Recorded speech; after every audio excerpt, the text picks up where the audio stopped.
Okay, let's get started. Time is money, and I appreciate people jumping on time. Um, First thing is I got a little pushy getting people to get on this call saying you've got to be on this webinar. Sometimes when I get real passionate and excited about something, uh, I just can't resist saying, "Hey, come on in. We got to get this thing done." So if I get too pushy on you, just let me know, and we'll be okay. But keep in mind that when it comes to paying your dues and joining the summer and the winter symposium, I just bought me a new 12 gauge shotgun, so don't make me come after you. Okay, Mark Hunt found Zwelly. Many of you know Mark, and we appreciate him doing that. Um, our speaker today is Zwelithina Tunyiiswa. That's about as best as I can get, and in time I'll figure it out. He is a graduate of the University of Pennsylvania. Prior to that, well, he grew up in South Africa and went to university at Wales prior to coming to Pennsylvania. He has been executive director of Wound Healing Services, the chief operating officer of Grosinger Neuro Pain Specialist, and a partner of Shear Consultant, which is a healthcare management and medical billing company. So he knows what he's talking about. He is a fabulous data person. And when he showed me what he had, I said, we have got to see this. Now, you people are going to be kind of the beta test site. I'm planning on having him come into Savannah at our summer meeting. I know we're going to be in person, and your questions and your input are going to help us tune up what he needs to say. But you need to know this ahead of time. It's fascinating information. So I'm going to turn it over to Zwelly right now. Well, thank you, Perry. I appreciate the introduction. My name is Zwelithina Tunyiiswa. For obvious reasons, the longer I've been in the United States, the shorter my name has become, to the extent that people now just call me Z. I don't think we can get any shorter than that. As Perry indicated, I'm originally from South Africa, studied at the University of Pennsylvania, where I pretended to study vigorously for 4 years and somehow managed to get a piece of paper coming out the door. Got into healthcare immediately, serendipitously, and I've served in many different functions in healthcare management, which has really given me a great understanding of the healthcare system. And about 10 years ago, got into post-acute care, which at the time I barely understood what it was. And over the past 10 years, it's really been elucidating. So I thank Perry for the opportunity to speak here. I thank Mark for introducing us. And hopefully this will be interesting for everyone. Now, I like to keep things interactive. So if people have questions whilst I'm speaking, please jump in. I'd like this to be interactive rather than me droning on for the next 20 minutes, albeit my accent is somewhat interesting to listen to. All right, so let's start real quick with the obligatory introduction slide. So let me see if this is right. So I'm part of SNFist, and SNFist is a consultancy wherein we partner with providers and build out data sets and applications that help to make SNFists operate better within an environment that is filled with uncertainty. We are specialized in the niche of SNFs and post-acute care. That's all we do. That's all we focus on. And we have a deep understanding of the SNF market, not only across the segments of primary care, but across specialized services like wound care, neurology, and the like. And we like to partner with providers because at the core of what we do is the idea that providers in general and SNFists in particular in a market where the insurance company knows everything that's going on and is able to leverage information against providers. And we'd like to even that fight up a little bit by truly providing services and products that help people understand what's going on, but also allow people to receive the appropriate value for the work they do in a population that is probably the most vulnerable in the country. All right. And the first thing I'd like to look at is a data set that we started building out, which was to look at the medical director market. My partners and I, when we started, we started to understand that medical directors play an important, critical role from the medical perspective of the building. And a lot is known about medical directors, but a lot of the metadata, the high level data, remains somewhat non-transparent. And so I'd like to share a little bit about some of the data that we've collected with particular emphasis on the state of Georgia. So some vital statistics about the Georgia medical director market. So there's a grand total of about 179 medical directors. And the medical directors have differing number of nursing homes which they service. Just under 65% service one or two nursing homes, about just under 25% service 2 to 4, about 10% 4 to 6 nursing homes, and then at 1% levels 6 to 8, 8 to 10, 10 to 12, and 14 to 16. And then on the complete right, there's an outlier who services about 26 to 28 nursing homes. So again, the distribution is kind of interesting because you see a lot of what we could call smaller group medical directorships, and then mid-tier, which service, let's say, 6 to 16. And then there's a clear market leader who has 26 to 28.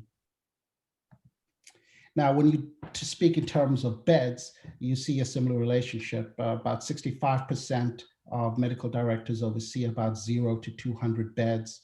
About 20% oversee 200 to 400. About, let's say, 5 and a quarter, about 400 to 600. About 2%, 600 to 800 beds. And then at 1%, about 800 to 1,000, 1,200 to 1,400. And again, the outlier that we identified before, about 3,600 to 3,800. So you see a market that is highly fragmented with the big outliers on the right-hand side of the curve.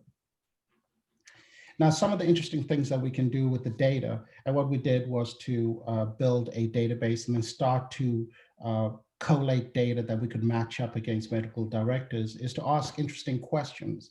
For example, what is the average quality score by medical director in the state of Georgia, let's say?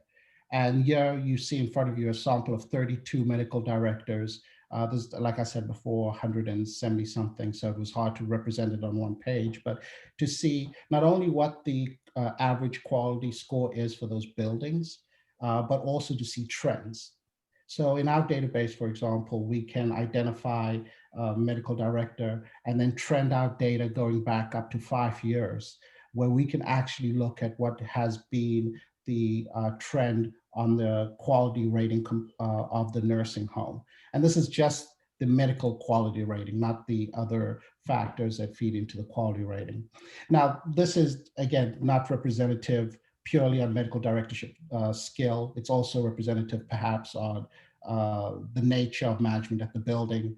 And in this data set, we looked at 2019, but in order to identify a trend, we would also have to look at when the medical director began. But it gives an interesting picture of the kind of movement in and around quality measures as they relate to the medical director.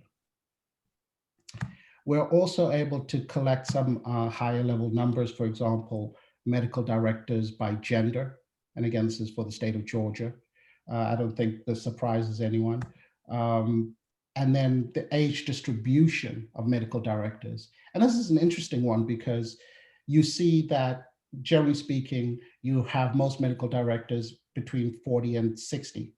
And then you have, prior to that, people entering into medical directorship, mid-30s, late 40s, remaining as long as into the 80s. But what you're seeing is sort of a movement in the age pyramid of medical directors. And it's an interesting discussion to be had because I was talking to Perry a little bit earlier, identifying, for example, the new talent that's coming in, how to support them in becoming better medical directors, but also identifying people who are near exit, who perhaps need help with progression or how to assist in making that next progression out of medical directorship. So the next item that we're going to look at is occupancy. So that in the age of COVID, this has become a very important consideration for SNFists. There's been a general decline in occupancy. I don't think I'm surprising anyone by saying that, but we're able to quantify it at SNFist. So in the state of Georgia, the prevailing occupancy rate for 2019 was just under 90%. Let's call it 87%. And what we saw at the start of the year from week 1 was a decline relative to that. And then in about week 12, March, we saw a precipitous decline in occupancy that has prevailed, except for a little bump around week 46. The data that we have here is running about 2 weeks to 3 weeks behind. But we see the effect that COVID has had on the SNFist space. And I believe that this is going to prevail until about Q2 of next year, because even if the vaccine is implemented and COVID is remediated, for the most part, SNF occupancy is a lagging indicator of occupancy and use upstream in the hospitals and other settings. But it's just interesting to look at, and this has been particularly helpful to our partners to help project for budgetary purposes or to project for hiring purposes where they need to be to meet the need that's coming down the pike. In addition to that, we can then segment further and say, okay, what is occupancy by medical director for all the homes that they have? And as you can see, COVID, let me see if I can zoom in here. There we go. COVID has not had an equal impact on everybody. Some people have remained pretty much at the same occupancy. For example, we could take a look at, and so the providers' names have been obviously anonymized, but at MD 2432496, occupancy has remained pretty constant. In other places, occupancy has diverged greatly. For example, this provider ending in 545. So COVID has had an aggregate effect on SNFists, but less effect on the occupancy basis for some. Can I insert something right here? We know that occupancy has to do with COVID and all that, but I'm thinking of one specific physician in our group who is totally on top of COVID from the very beginning and became one of the national experts. Well, with her 2 facilities, she had her staff so prepared, and everything was just clicking. And I would bet you that one of those lines that doesn't show a whole lot of occupancy dip had a lot to do with this medical director who was guiding admissions and guiding how to handle probably 250 beds.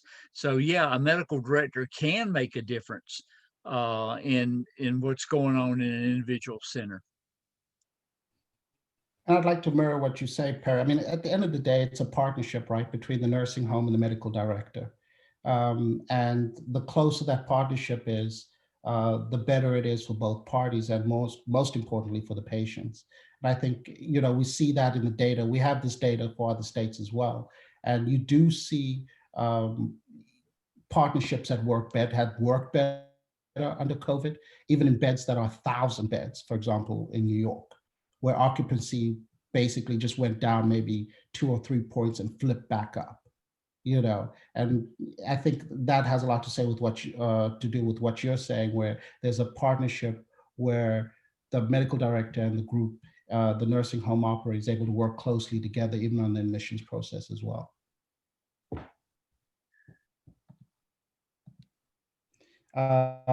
This heat map here represents the same data we just viewed but it represents all of the medical directors in the state. And it's a great way to get a quick snapshot of a whole market.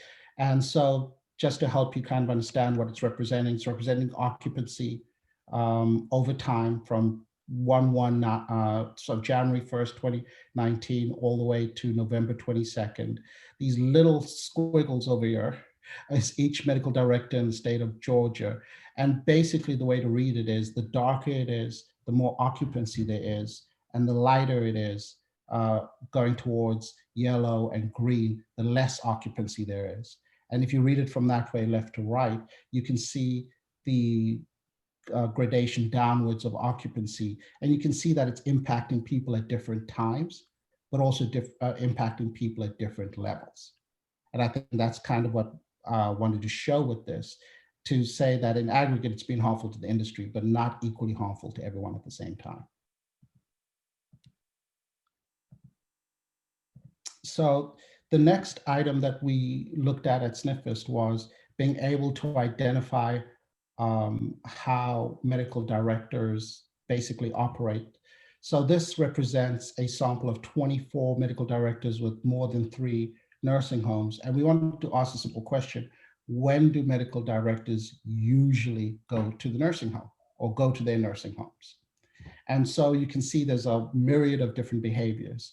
You have some providers who, for example, in this provider ending in 1128, they round pretty much Wednesday and Thursday, and a little bit on Monday and Tuesday. Compare that to, for example, this medical director here, 6306, who rounds pretty much every day with heightened work on Wednesday and Thursday. So again, it shows that medical directors are not all the same, and that there are different ways in which they operate with the building. Now, this data has been collected from a public data set. Many of you know it, the PBJ data set, which is not necessarily 100% accurate, but it does give an insight because of its sample size as to the different behaviors that medical directors have, or the different approaches they have with their portfolio of clients. Excuse me.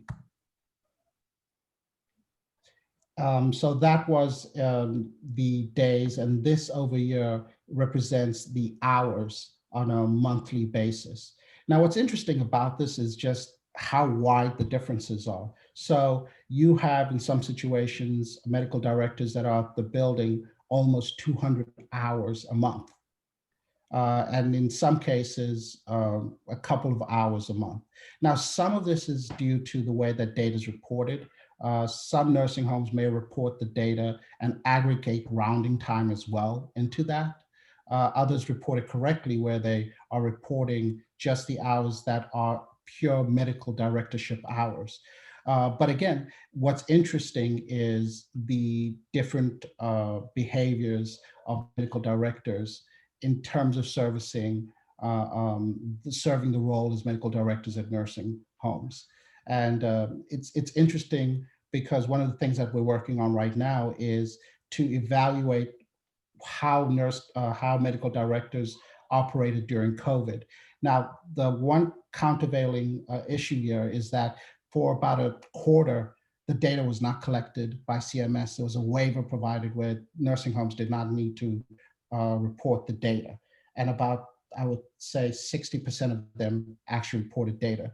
So we're building a model that is inferring from historical data and some priors that we have what the behavior has been. And what's interesting, it's not quite ready for circulation yet, but our models show that medical directors, as expected, stepped up and increased frequency, increased hours at the nursing home to really help their patients, really help them, the nursing homes as well. Unfortunately, CMS did not collect that information, so we've had to build a model to infer what we see, or what we don't see, rather.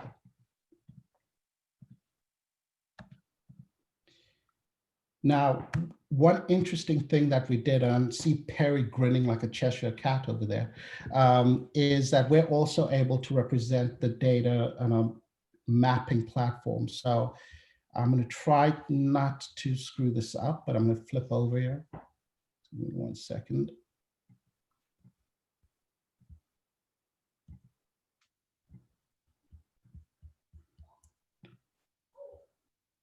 Perry, could you give me screen share? Yeah. Does that work?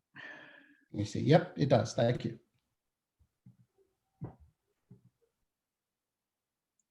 Okay, so you should see on your screen, if this is working right, a map.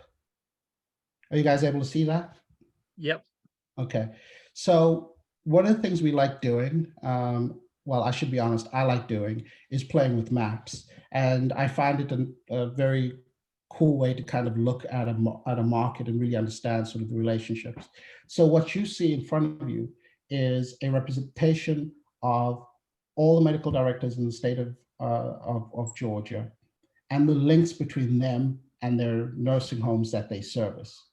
So if we perhaps go, and excuse me, this becomes computationally high, but if you go to the side a little bit, you can see that most medical directors, as expected, are short jump from nursing homes that they service, but some have longer arcs and higher arcs, which shows that they have either moved or are servicing as medical directors of record from different locations in the state. And what this map does is it allows you to visualize the arc. And if this works correctly, we can see the medical director unique ID, as well as a nursing home. And then we can also even zoom in and visualize the local markets.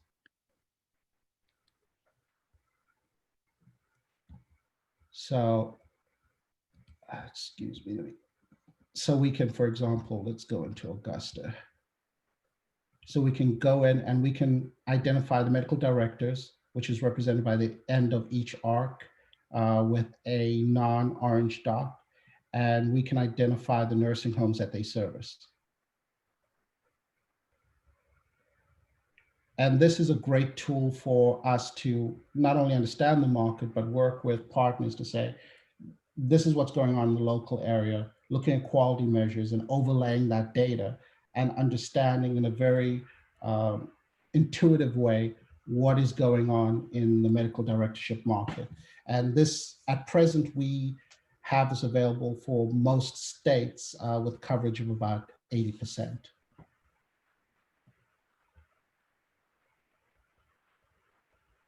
Let me see here. Stop share. Okay.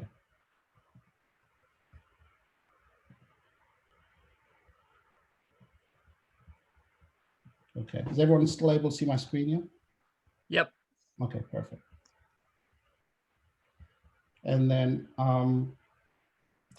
another item that I want to talk about today, apart from the medical directorship market, is the most recent final rule from Medicare regarding the fee schedule. And there's been a lot of tumult because in essence, everyone loses in the SNF space. The question is how much? So a little bit of background on the fee schedule and how it's formulated. And if you are aware of this, please excuse me. I just wanted to kind of give a quick primer. So when Medicare looks at fee schedules, they look at what are called Medicare localities, of which there are 107 in the continental United States. And each one has RVUs that apply to it, as well as what are called GPCIs, which are geographical price cost indexes. And so when you look at Georgia, you have Atlanta, Greater Atlanta, and then the rest of Georgia, which forms Region 01 and Region 99. Now, in terms of the decline in SNF E&M fees, in Atlanta, it's about 8.6%. And outside of Atlanta, it's about 9.1%. And what I mean by that is if you took the basket of SNF E&M codes, 99304 through 99310, what is the reduction that's been experienced, that is proposed and has been ultimately finalized in the final rule? it's minus 8.6% and minus 9.1%. When you aggregate all the numbers, that is not only the conversion factor, but the RVU and GPCI. So let me go into that a little bit more. So here is a listing of the SNF E&M code basket cut by state.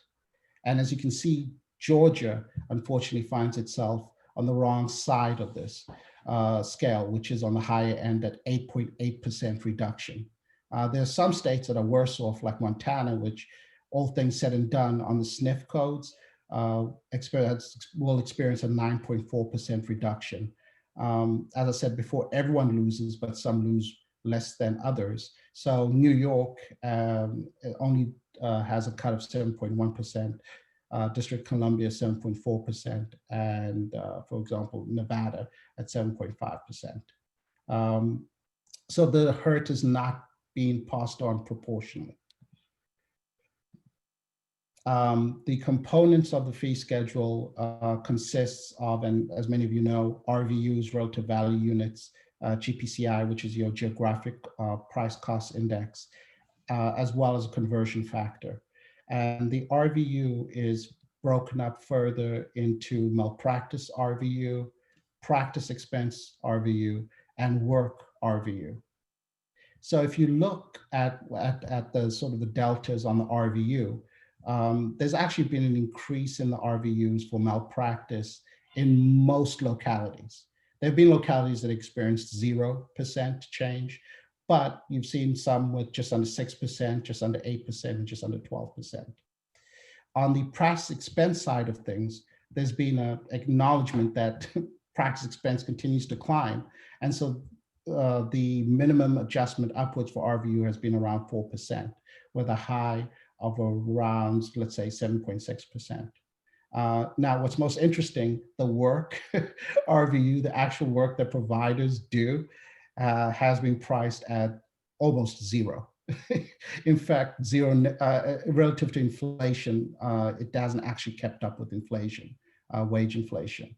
So that goes to show you what CMS really thinks of the work that's actually been done by providers in general, but SNFists in particular. Now, if you were to apply that to, let me see if I can, if you were to apply that to the actual CPT codes, so you take the deltas generally and then apply them to the CPT codes, again, you see the numbers being expressed in by CPT code. So you see, for example, in Atlanta, a reduction of 99305 of almost 8%, an increase of almost 8% for RVU, and then an increase of almost, 11 and a quarter on 99309. So there's been increases on RVUs. Now, what's interesting is, if you remember the previous slide, you had gradations of malpractice increase. But if you look at the CPT codes, and this is kind of sneaky and kind of ingenious at the same time, is that not all CPT codes have received a med-mal RVU upward adjustment, which makes no sense, because at the end of the day, if you're seeing a patient, you're still bearing the risk. However, Medicare is not compensating you for that risk for 99304 or 99307 or 99308. So it's a very sneaky way of cost containment that most people will not pick up on. And I always think that the geniuses should serve the good at times, but this is, to me, kind of a very sneaky and kind of ingenious at the same time, and dare I say evil, if you really think about the work that people do. If you look at the practice expense, all of the CPT codes have received an upward adjustment, and then on the work RVU, as indicated, zero adjustment upwards for the actual work that providers do. Now, if you look at the GPCI, actually, let me go this way. So if you remember, you've got RVU, you've got GPCI. RVU defines the cost basically of what you do. And the GPCI adjusts it for the geography in which you're in.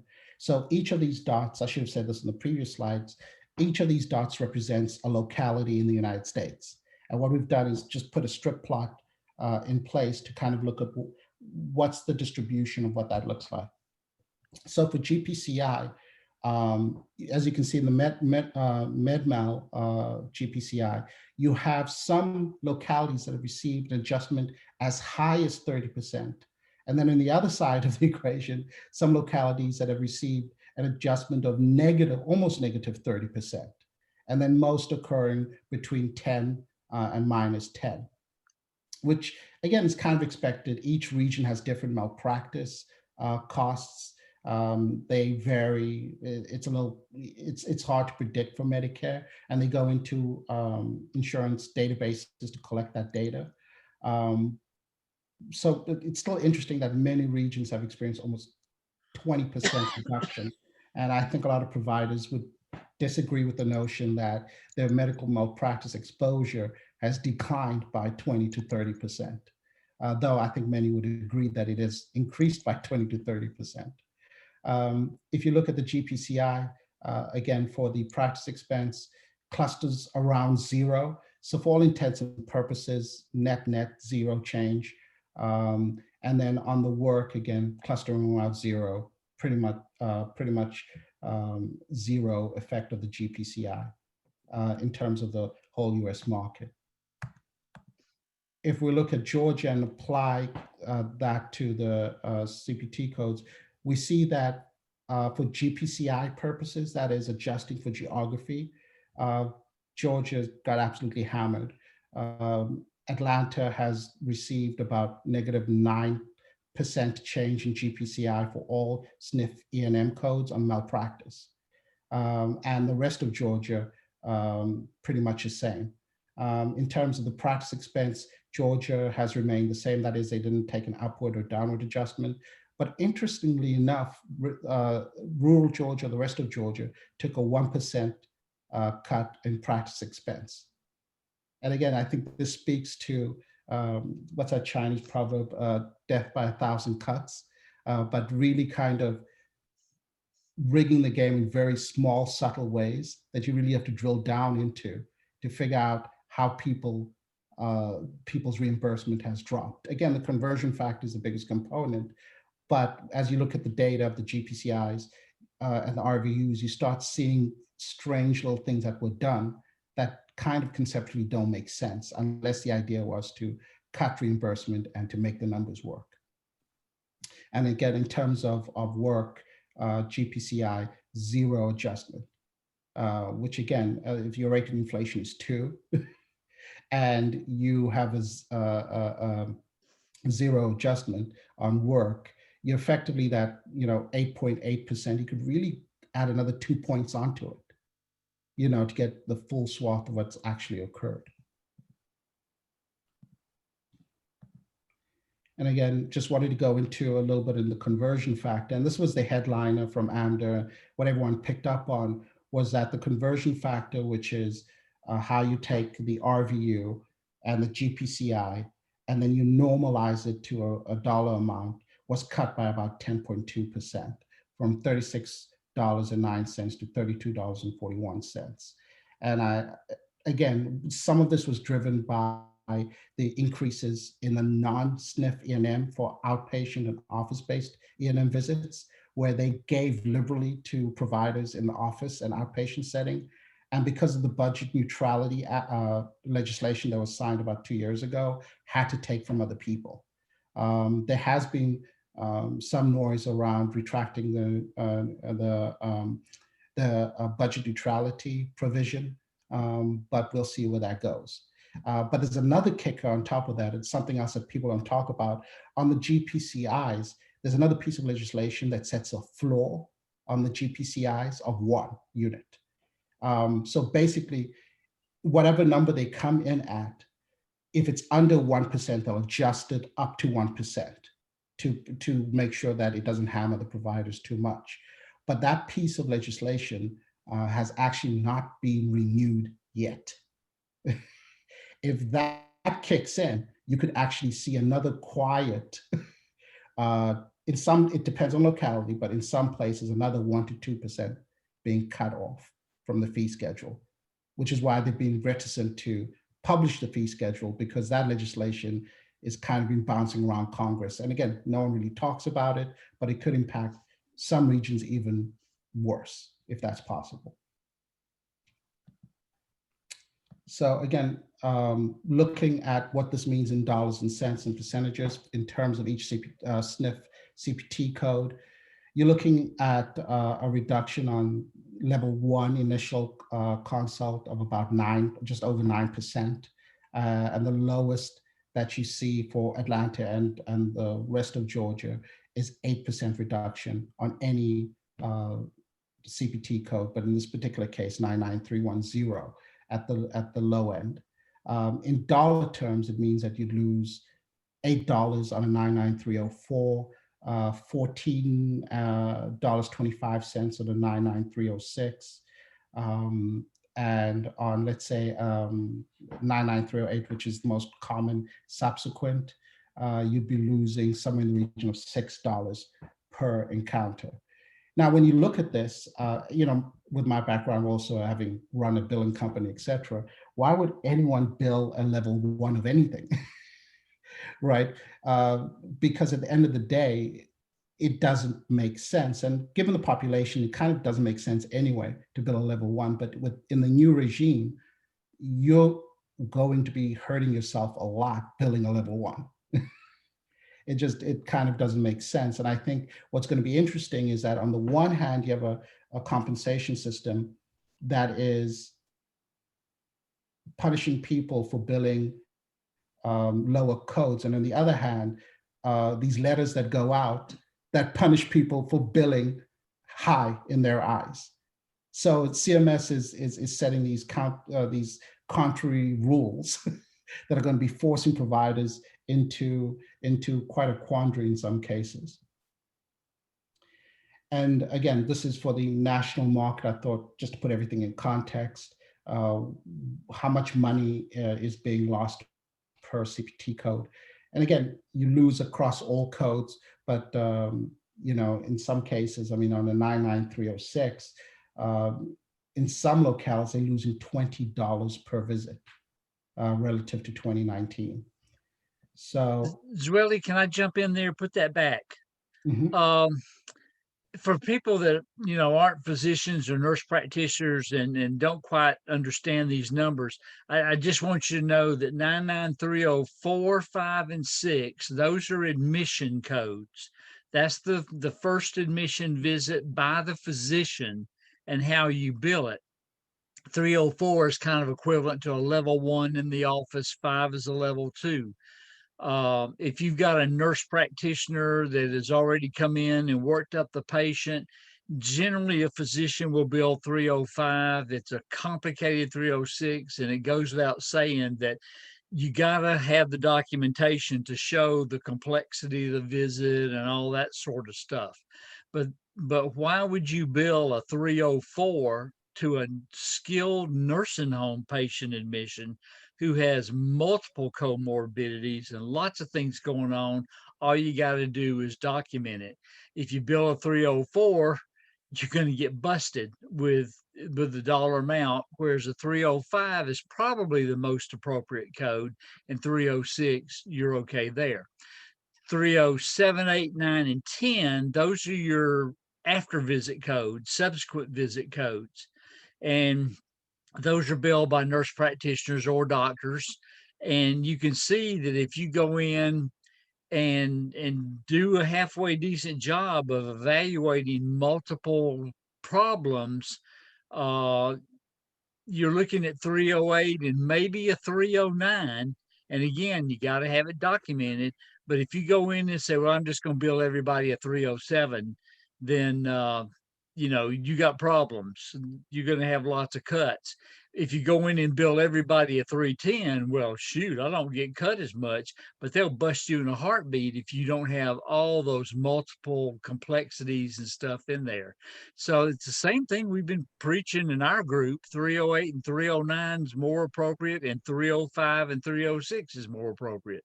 So that's kind of the thinking behind these codes, and what Zwelly's trying to tell you how they can get in the back door too.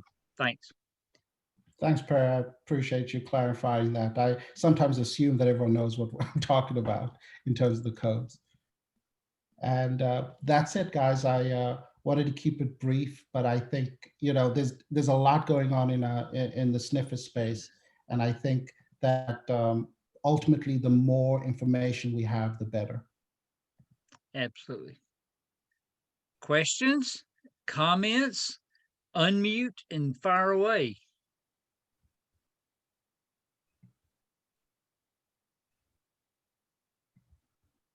Okay, while they're thinking, what are the two take homes from this presentation?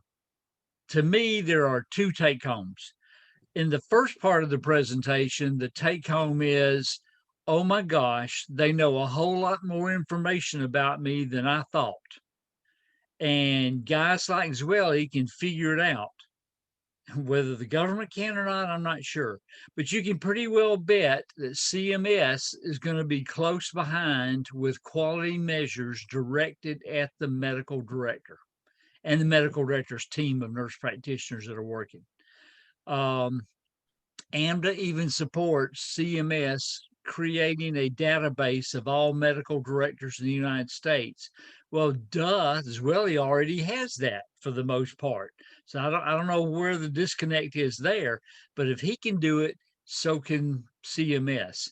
And so we better be thinking ahead. Again, like he's talking about with the insurance companies, they got all the information and use it against us. We need to have the information to use it against them and CMS to make sure that everything is in place correctly. The second part of it has to do with the billing and coding. You can see where little things you didn't think about make a big difference, and that can be critical. AMDA and other organizations, AMA is the one that actually created the CPT codes, and they actually run it by, I think, by contract to the government. And AMA is made up primarily of specialists, not a whole lot of family practitioners, and all are members of AMA because it's all weighted towards specialists. And obviously they want to increase their specialist fees. And because of neutrality, it has to come from somewhere else. So we're actually opposed to AMA's thoughts when it comes to CPT evaluation and management codes. Procedure codes are different. That's the surgeries and all that sort of stuff. But we got to know, if you're, as a medical director or a member of the healthcare facility, are talking to your congressperson about what needs to be done, you can wow them if you know this information and be able to tell them, well, you do know our fee is not just a fee, it's made up of 5 different kinds of information that multiply against each other and everything else. And, our practice expenses have gone up and we didn't even get an increase that met the market basket. So those kinds of things, your congressperson has no idea. So whoever has the most information is the one that wins. And that's why I was so excited about this, that, gosh, I didn't have any idea that this could be quantified. An organization that has multiple nursing homes can, know this very well, and what they can do and manage their groups. So it'll be a lot of fun. Looks like I've got somebody that wants to come in and talk. Hello, I telephone. do have a question. With regards to your medical director data, are you able to tease out how many of these facilities are managed solely by the medical director? And is the MD time in the building only the medical director, or is it other physicians also managing care in the buildings? Sure. So in some cases we can see that, but it depends on how the data is reported into the national database for PBJ. In some cases, it's collating a bunch of data together. So what we've done is also try to build a model that gets rid of that noise, because in some cases, as you saw on one chart, you had someone with 200 hours of medical directorship time, which was so far out of the left field that there had to be some reporting issue going on there. So in short, we can kind of infer that, but we have to create models to infer that from the data we receive. Yeah, you have to keep in mind, like say the model. I know of one organization where the medical director of record is one person, but he farms that out to different physicians, 6 or 8 different physicians, to be, quote, the real medical director, the go-to person for whatever specific facility. But and as a rule, it gets tagged to one person having 26 facilities.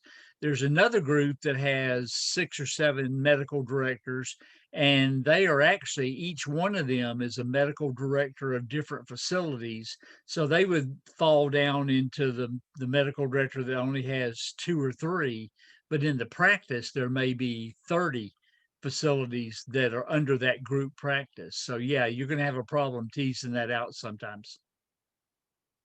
And just to answer your question even further, even if the underlying data has these different measurement issues, what's more interesting, I guess, is the trend, right, across the whole space. But yeah, I mean, you've identified an issue and one that we've worked to kind of clean up the noise a little bit from the data. Next. Thank you.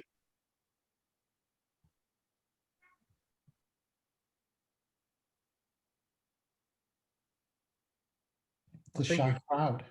Yeah, it sure is. I thought I heard a couple other phones unmute there.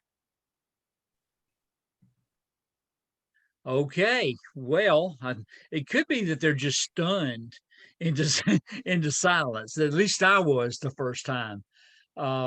I'm gonna let you in on a little secret. Zweli, I'm hoping my program committee is going to go along with this, but in our summer meeting, it's going to be a couple of day affair. I would really like for him to come back in the summer with more information as he teases it out, and it gives us a chance to sit in person and take notes and really understand this. And from an organization standpoint, like GMDA, this helps us in our lobbying efforts to know what's really going on and not go in there unarmed to advocate for our group.